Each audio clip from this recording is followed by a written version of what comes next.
आजादी का अमृत महोत्सव जब देश मना रहा है, सैकड़ों कार्यक्रमों का आयोजन हम लोगों ने भी किया और वो लोगों ने किया, उसमें हम शामिल भी हुए। वो दृष्टि हमेशा ये रहती थी कि जिस आजादी को पाने के लिए हमारे हजारों हजारों लोगों ने अपनी शहादत दी, लाखों लोगों ने जेल की यातनाएं सहन की, एक समाज के प्रत्येक वर्ग ने इस आजादी को पाने के लिए बहुत कुछ हमें रास्ता दिखाकर इस आजादी को हमें दिया। मगर क्या हम ये कह सकते हैं कि 75 साल आजादी के जब हो रहे हों, उस समय हम इस पे एक बार पुनर्विचार करें कि क्या सचमुच जिन सपनों को लेकर यह आजाद हिंदुस्तान किस तरह का होना चाहिए, उसको ध्यान में रखकर जो हमारे फ्रीडम फाइटर्स ने, हमारे पूर्वजों ने, हमारे तपस्वी ऋषियों ने जो सपने देखे थे, क्या सचमुच उस तरह का हिंदुस्तान आज है? तो उसकी तरफ हमें सोचना पड़ता है, क्योंकि अगर मैं अतिशयोक्ति ना करूं और मैं पिछले 200 साल के हिंदुस्तान का इतिहास पूरा अपने सामने रखूं, तो मुझे लगता है कि शायद हम अपने उन महापुरुषों के सपनों के हिंदुस्तान के बनाने में हमने पिछले 70-75 सालों में उसके विपरीत काम किया है। हमने अपने देश की दशा को उन विपरीत दिशाओं को अपनाकर ऐसी परिस्थितियां पैदा कर दी हैं जहां तथाकथित आजादी है, आजादी नहीं है। क्योंकि आजाद हिंदुस्तान का जो सपना था वो शायद कहीं इतिहास के पन्नों में दस्तावेज बन के लटक रहा है, पुस्तकालयों में, रिसर्च प्रोजेक्ट्स में, मगर उसका जो एक एप्लीकेशन होना था उन सपनों का, उन विचारों का, वो शायद कहीं खो गया। और हमें ये आज कहते हुए कोई संकोच नहीं होता कि इस हिंदुस्तान की आजादी के लिए जिन फ्रीडम फाइटर्स ने एक बहुत अच्छी या महान दृष्टि हमें दी थी, इस देश को एक देश के रूप में स्थापित करने की, बनाने की, चलाने की, उसको हमने शायद कहीं खो दिया है। आइए थोड़ा इतिहास देखते हैं। मेरा अपना भारतीय समाज के इतिहास को मैं देखता हूं और उसको वैदिक काल से देखता हूं। मेरा जो अपना कुछ थोड़ी समझ बनी है वो ये कि 150 बीसी में, शायद 5वीं-6वीं शताब्दी बीसी में सिकंदर का हमला हुआ, चला गया, मौर्य साम्राज्य ने विदेशी आक्रांताओं को भगाया। 150 में पुष्यमित्र जो अंतिम सम्राट थे मौर्य साम्राज्य के बाद, उनकी हत्या के बाद ये देश धीरे धीरे विदेशी ताकतों में उनका गुलाम बनना, इसका प्रारंभ हो गया। शक, हूण, ये सब आए। बीच में कुछ हमारे भारत समाज का स्वर्ण काल भी आया, गुप्त काल आ गया। फिर कुछ 100-150 साल फिर गड़बड़ हुए, फिर हर्षवर्धन आए, उन्होंने इस भारत को फिर एक सांस्कृतिक राष्ट्र के रूप में स्थापित करने का प्रयास किया। मगर फिर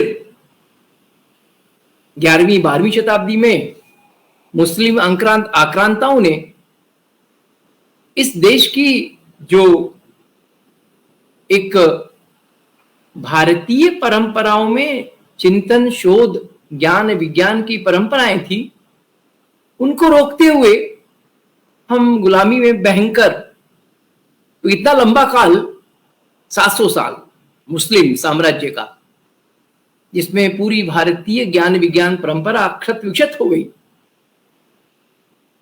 और भारतीय समाज का जीना मुश्किल हो गया। मगर उसमें भी जो भारत है, वो भारत क्या है?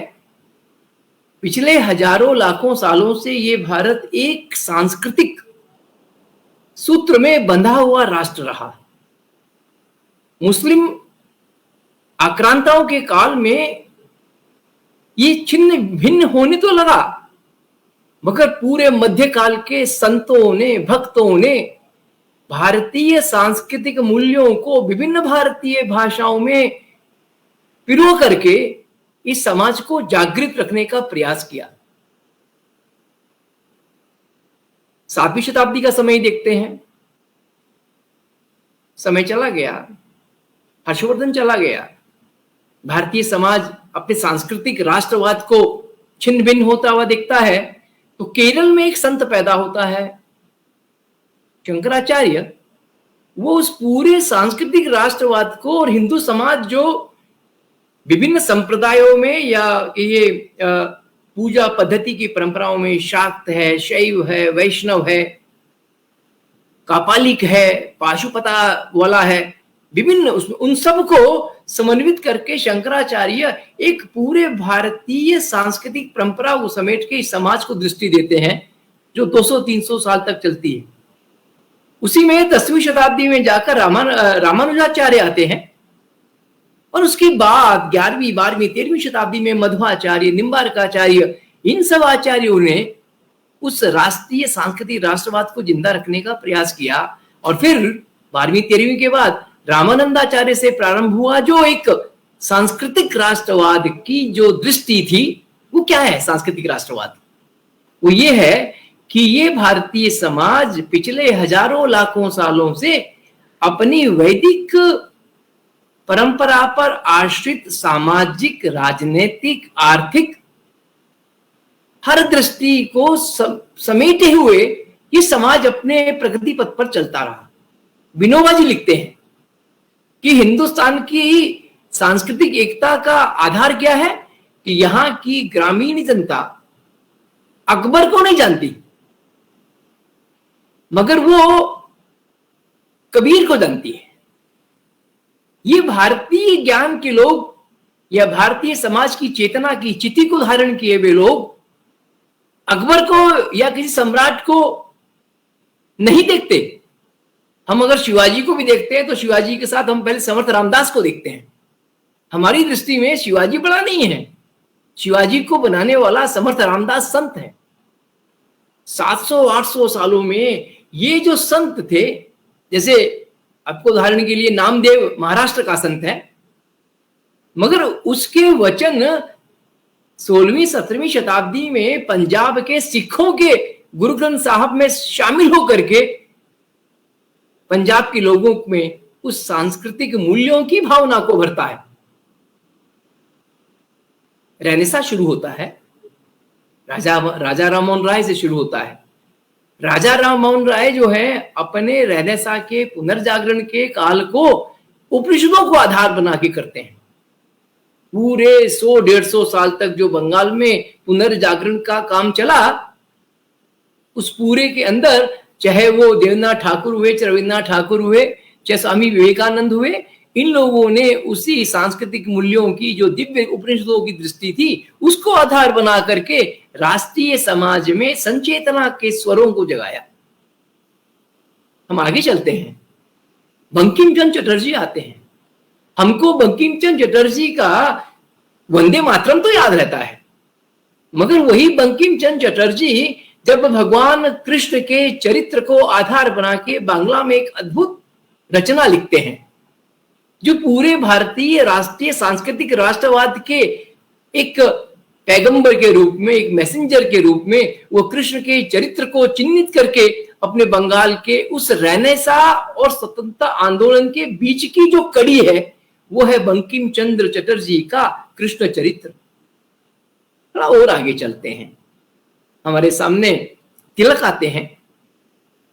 तिलक, लोकमान्य तिलक का पूरा जो आंदोलन है वही वेदों के ज्ञान से परिपूरित गीता के निष्काम कर्म योग के आधार पर महाराष्ट्र की महान संत परंपरा के संत ज्ञानेश्वर की उस निष्काम कर्म योग गीता के दर्शन को लेकर वो स्वराज प्राप्ति का रास्ता दिखाना चाहते हैं और आगे चलते हैं। इसी स्वतंत्र आंदोलन के क्षितिज पर महात्मा गांधी प्रकट होते हैं। वो महात्मा गांधी जो साउथ अफ्रीका की जेल में रहते हुए संपूर्ण भारतीय संस्कृत ज्ञान परंपरा को पढ़ लेता है। मेरी एक पुस्तक है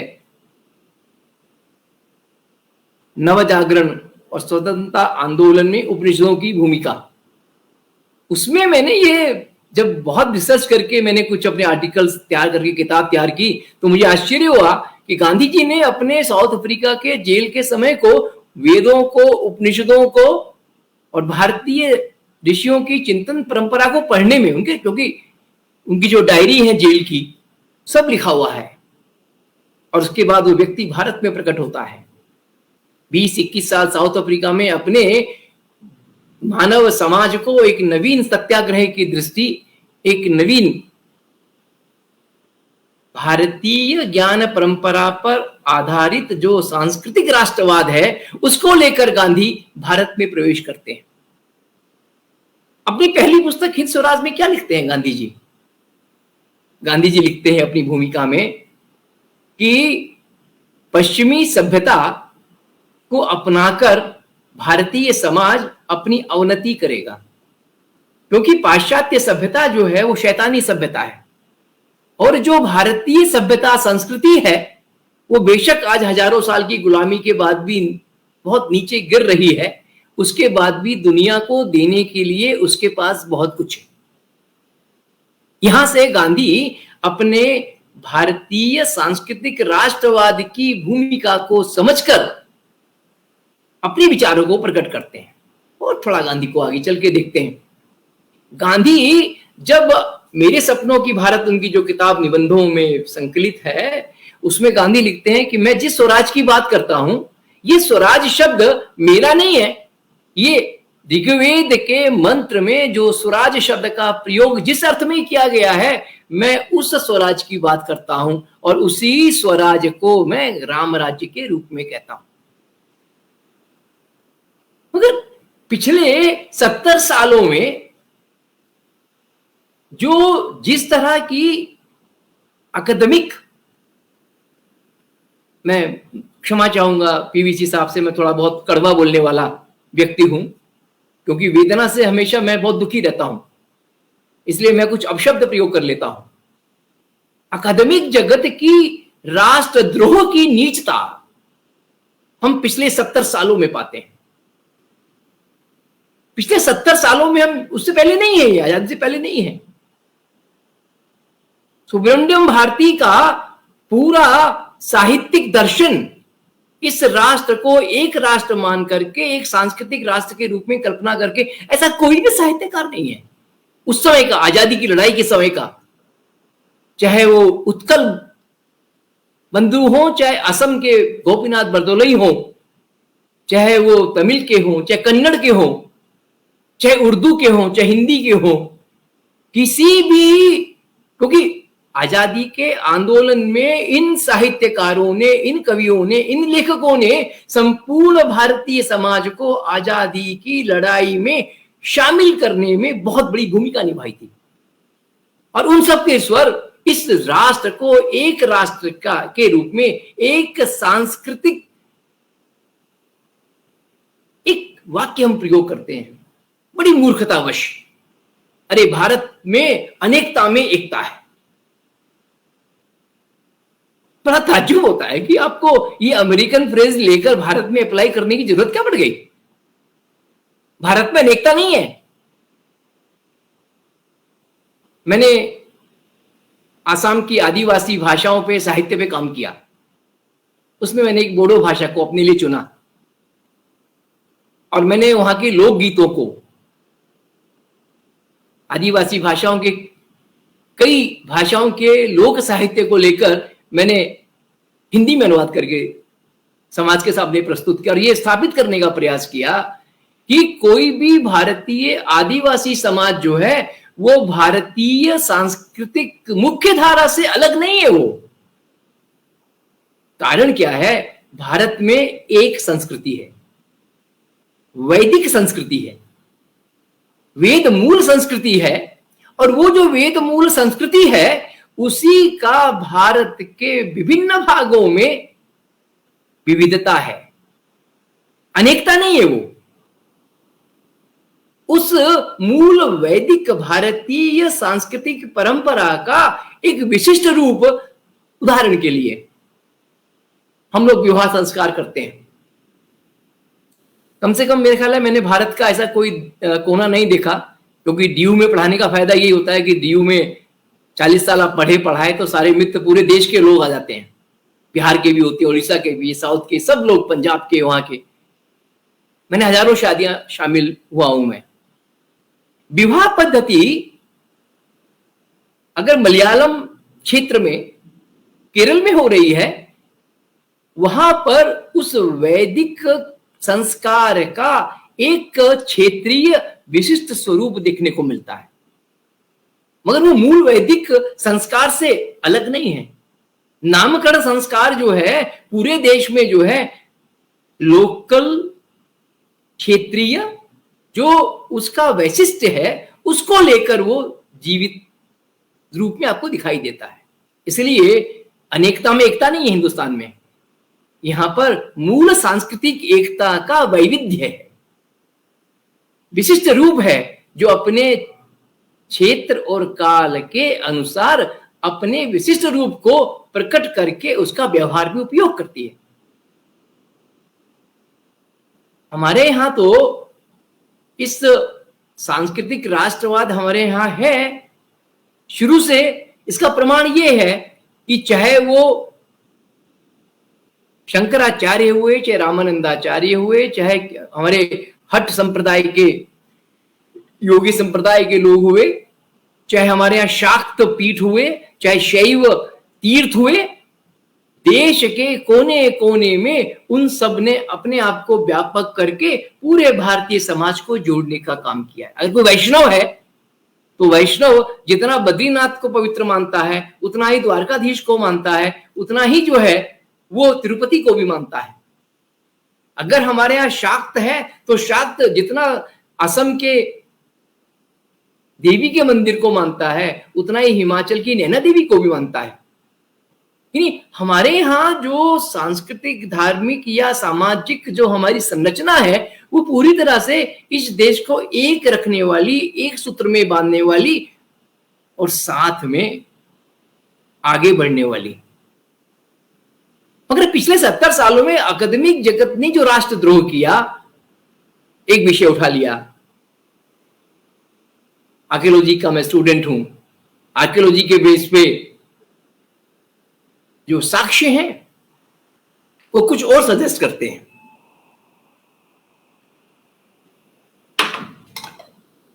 मगर हमारे विद्वान लोगों ने क्या किया कि उत्तरायण दक्षिणायन और बेस बनाया हमारे विषय को, फिलोलॉजी को, लिंग्विस्टिक्स को। भारतीय भाषाओं की जो एक सांस्कृतिक एकता है उसको आप नजरअंदाज करके उसकी हत्या करना चाहते हैं। सत्यकाम जी, आप हम सब जानते हैं कि हिंदुस्तान की जितनी भाषाएं हैं, चाहे दक्षिण की, चाहे पूरब की, चाहे पश्चिम की, इन सब भाषाओं की जो लिपि है वो ब्राह्मी लिपि का विस्तारित रूप है। भारत में मूल अगर कोई लिपि है तो वो ब्राह्मी लिपि है, और उस ब्राह्मी लिपि का ही विशिष्ट रूप जो है कन्नड़ में है, तेलुगु में है, तमिल में है। भारतीय भाषाओं में जिनमें हमारे संतों ने 700-800 साल तक हिंदुस्तान को संजीवनी अपने साहित्य से दी, संपूर्ण वैदिक, दार्शनिक, सांस्कृतिक साहित्य को उन्होंने अपने अपनी क्षेत्रीय भाषाओं में पिरो के प्रस्तुत किया। क्योंकि जो भारतीय भाषाएं आज उनका आप साहित्य देखेंगे तो पूरा साहित्य हमारे उसी पिछले हजारों लाखों सालों के साहित्यिक, सांस्कृतिक मूल्यों को अपनी अपनी क्षेत्र की भाषाओं में पिरो के रखते हैं। इसलिए हम कहते हैं कि जितनी भारतीय भाषाएं हैं ये सभी भारतीय भाषाएं भारतीय सांस्कृतिक राष्ट्रवाद की उद्घोषिकाएं हैं। इनके पिछले 1200 साल का जो इतिहास है, आधुनिक MIL कहते हैं, modern Indian languages, in modern Indian languages का जो विकास हुआ है वो हमारे भारतीय संस्कृति की जो आत्मा है, संस्कृत भाषा, उसके आधार पे है।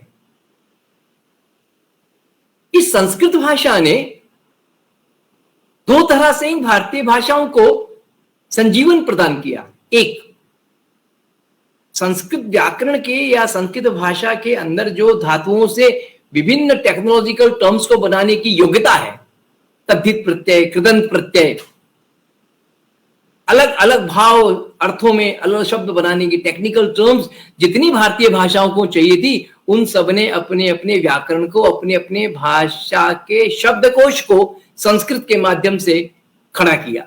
और दूसरा, इन सभी भारतीय भाषाओं ने जो हमारा प्राचीन संस्कृत साहित्य था, चाहे वो दार्शनिक था, चाहे टेक्नोलॉजिकल था, चाहे साइंटिफिक था, उन सब को अपनी अपनी भाषाओं में अनुदित करके अपनी अपनी भाषाओं के साहित्य के कलेवर को तैयार किया, जिससे कि ये राष्ट्र एक सूत्रता में, सांस्कृतिक सूत्रता में बंधा हुआ हमेशा दिखाई देता है। हम अकादमिक जगत के लोगों ने दक्षिण और उत्तर का भेद करके समाज में एक आर्टिफिशियल विभाजन करके हमको एक दूसरे के खिलाफ खड़ा कर दिया। अच्छा, अब इस अकादमिक जगत की बात करते हैं। इस अकादमिक जगत ने इतिहास का विषय ले लेते हैं। 1964 में, 63 में शुरू हो गया था वैसे, बीबी लाल ने, आर्कियोलॉजिस्ट जो हमारे देश के हैं, उन्होंने, क्योंकि जो हमारा एक जो हमें संस्कृत वैदिक साहित्य से मिलता है, जहां आज मैं VC बन के बैठा हूं कैथल में, यहां पर सरस्वती सभ्यता है। सरस्वती नदी के किनारे 400 से अधिक साइट्स तो मिल चुकी हैं, आर्कियोलॉजिकल साइट्स, और यही साइट्स जब आगे बढ़ती हैं तो राजस्थान में और गुजरात में भी मिलती हैं। राजस्थान हरियाणा बॉर्डर पर कलीबंगन में जब 64 से लेके 68 तक खुदाई की गई तो वहां पर एक वैदिक यज्ञों के अवशेष प्राप्त हुए। तहलका मच गया मिड ऑफ 70s में। पहली बार कहीं आर्कियोलॉजिकल साइट्स में पूरे वैदिक यज्ञ के अवशेष कलीबंगन में प्राप्त हुए। जब उसकी डेटिंग की गई, C14 डेट्स निकाली गई, कार्बन डेट्स निकाली गई, तो उसने बताया मैं 8000 BC का हूं, यानी 10,000 साल पहले। और अभी जो राखी गढ़ी में और हमारे यहाँ कैथल के जींद के आसपास आर्कियोलॉजिकल साइट्स आ रही हैं, कोई 7000 BC की निकल रही है, कोई 6000 BC की निकल रही है। उसको हम लोग कह देते हैं Harappan, pre Harappan, mature Harappan, post Harappan. पर वहां पर जो उस समाज के वैदिक या उत्तर वैदिक जो हमारी परंपराएं हैं, उनके अनुसार देख करके उसका हमने अपने इतिहास में सन्निवेश नहीं किया, हमने उसको इंट्रोड्यूस नहीं किया उन रिसर्चेस को। इन इतिहास जैसा विषय, क्योंकि इतिहास सोशल साइंस है और साइंस का एक नियम है कि जब कोई नया आविष्कार सामने आता है तो उस आविष्कार के आधार पर नए नैरेटिव्स, नई थ्योरीज, नया ज्ञान विज्ञान हमारे अध्ययन सामग्री में, हमारी पाठ्य सामग्री में जनता के सामने प्रस्तुत किया जाता है।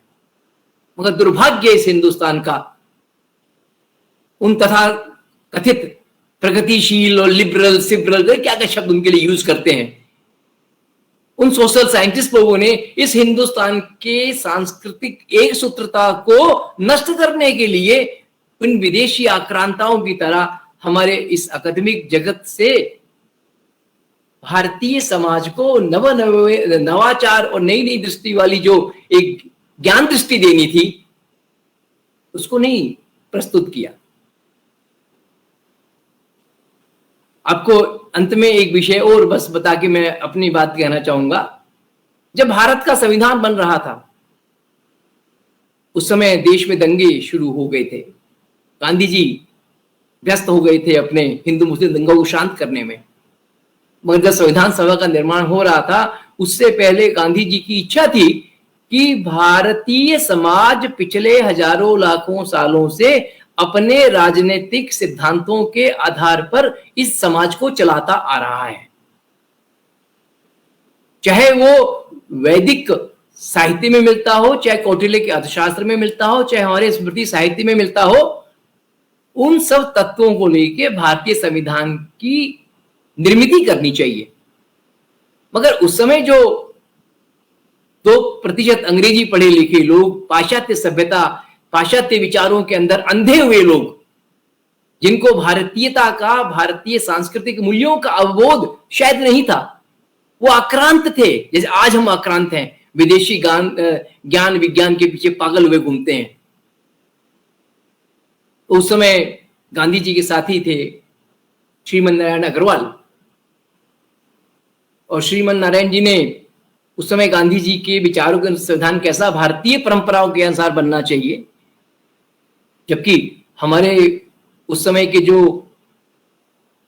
पॉलिटिकल साइंटिस्ट थे,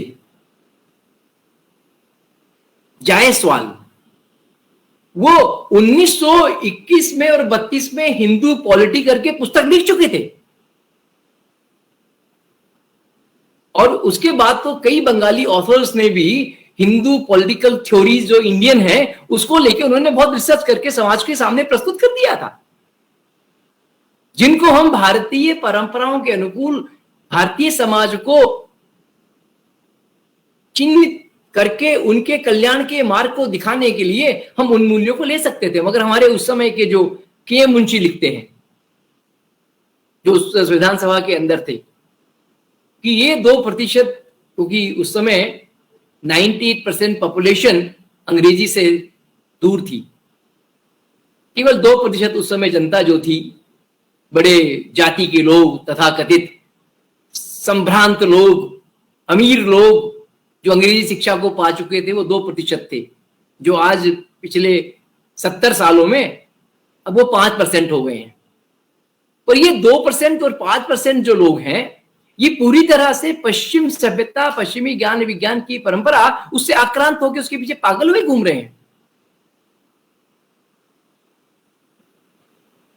भारतीय परंपरा में जो साइंस एंड टेक्नोलॉजी था, सस्टेनेबल डेवलपमेंट का जो एक पूरा मॉड्यूल आपके सामने खड़ा करता था, उसकी पूरी अवहेलना करते हुए आज सारे IITs, IIMs जितनी भी हैं, ये सिर्फ कॉर्पोरेट वर्ल्ड के विदेशियों के लिए ग्रेजुएट्स तैयार करते हैं।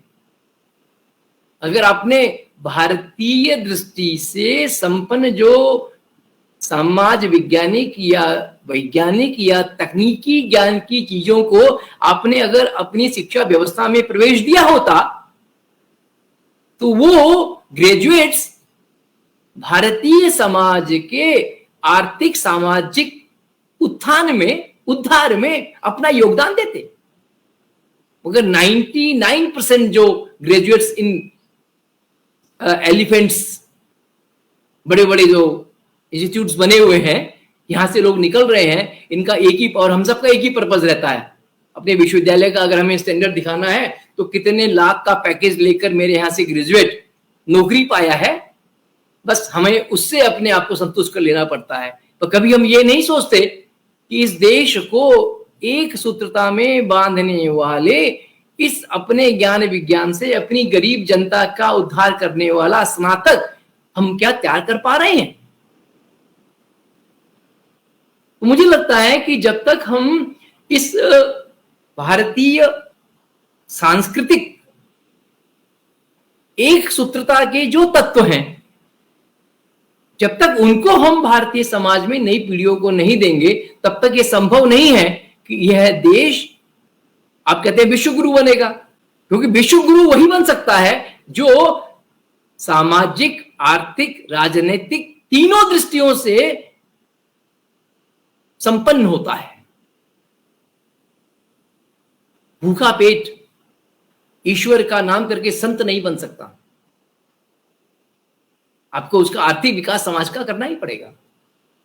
आर्थिक विकास करना है तो आपको गांधी की जो भारतीय दृष्टि है, जो सर्वकारिता को, सर्वोदय को लेकर के सबके उद्धार की दृष्टि को रखती है, उसको अगर आप नहीं अपनाएंगे तो संभव नहीं है। राजनीतिक चेतना अगर आपको पैदा करनी है तो इस भारत की पिछले हजारों सालों में चली आ रही जो सांस्कृतिक सूत्रता का पंचायती व्यवस्था है, पंचायती व्यवस्था का मतलब है यहां दो ही चीजें हैं, इंडिविजुअल एंड सोसाइटी। मगर हम western thought individual and state, उस थ्योरी को आधार बना के इस समाज की राजनीतिक चेतना को चला रहे हैं। ये भारतीय समाज तो सामाजिकता में, सामाजिकता के बंधनों में, सामाजिकता के दबाव में समाज को नियंत्रित, एकत्रित और प्रगति के पथ पर लेके जाने वाली हमारी भारतीय परंपराएं हैं।